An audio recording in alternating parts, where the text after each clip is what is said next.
নমস্কার। আলোচনা করব 2026 বৃশ্চিক রাশির কেমন যাবে।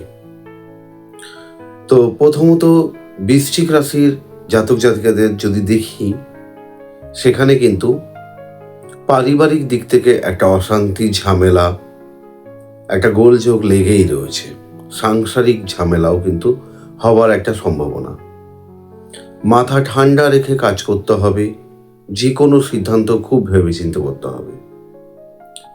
আর্থিক দিক থেকে একটু সংকট দেখা দিতে পারে, বা আর্থিক লেনদেন নিয়ে কোনো সমস্যা বা লোন সংঘটিত কোনো সমস্যায় পড়তে পারেন। কোনো রূপ পুলিশি ঝামেলাও কিন্তু আপনার আসতে পারে, সেখানে আপনাকে কিন্তু সাবধান থাকতে হবে। যারা পড়াশোনার সাথে যুক্ত বৃশ্চিক রাশির, তাদের ক্ষেত্রে কিন্তু প্রাথমিক বিদ্যায় বাধা আছে। অর্থাৎ যারা মাধ্যমিক দিচ্ছেন বা যারা উচ্চ মাধ্যমিক দিচ্ছেন, তাদেরকে কিন্তু সতর্ক থাকতে হবে এবং পড়াশোনায় কিন্তু বিদ্যায় মনোযোগ দিতে হবে। বিশেষ করে সময়টা বেশি দিতে হবে, কারণ আপনি কিন্তু পড়তে বসে বারংবার উঠে যাবেন এবং আপনার পড়াশোনায় কিন্তু মন থাকবে না। সেই কারণে যদি আপনি পড়াশোনার দিকে মন দেন ভালো করে বা সময় দেন, তাহলেই কিন্তু আপনি ভালো নাম্বার পাবেন। তাহলে সেক্ষেত্রে আপনাকে কি করতে হবে? সময় বেশি দিতে হবে। যারা উচ্চ বিদ্যার সাথে যুক্ত, তাদের ক্ষেত্রে কিন্তু বিদ্যার জায়গাটা ভালো, তবে একটু লেজি ভাব চলে আসবে, অলসতা ভাব। তাহলে আপনাকে কিন্তু এই লেজি ভাবটা কাটিয়ে উঠতে হবে। তবে উচ্চ বিদ্যায় ফলাফল কিন্তু ভালো হবে। যারা ব্যবসার সাথে যুক্ত, তাদের জন্য বলি খুব ভালো বছর। প্রচুর উন্নতি হবে, প্রচুর লাভ হবে এবং সফলতা আপনার ঝুলিতে। 2026 আপনাকে ভরিয়ে দেবে। যারা ব্যবসার সাথে যুক্ত আছেন, তাদের কিন্তু খুব ভালো কাটবে।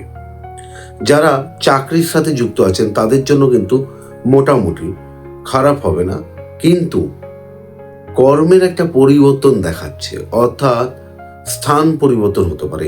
আপনি যে কোম্পানিতে আছেন, তার থেকে ভালো কোম্পানিতে কিন্তু আপনার অপরচুনিটিস আসতে পারে বা অফার আসতে পারে। সেখানে কিন্তু আপনি কর্ম পরিবর্তন করতে পারেন, তাতে আপনার ভালো হবে।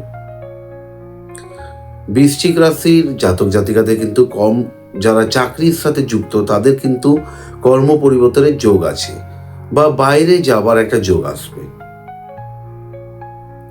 তো সেখানে আপনি বাইরে যেতে পারেন, আপনার সফলতা একদম হবে, খুব ভালো হবে।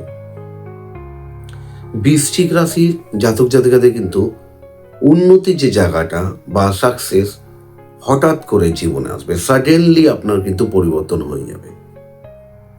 এটা খুব ভালো। শারীরিক দিক থেকে যদি দেখি, সেক্ষেত্রে আপনার কিন্তু একটু ইউরিন সম্পর্কিত সমস্যা বা সুগার হওয়ার সম্ভাবনা বা নার্ভের সমস্যা বা ত্বকের সমস্যায় ভোগাতে পারে।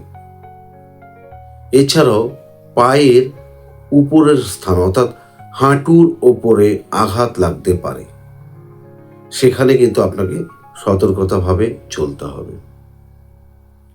মায়ের স্বাস্থ্য নিয়ে বা মায়ের শারীরিক অবস্থা কিন্তু অবনতি হবে, যার দরুন মায়ের স্বাস্থ্য নিয়ে একটু চিন্তা হবে। ভালো থাকবেন, লাইক করবেন, সাবস্ক্রাইব করবেন, কমেন্টস করবেন।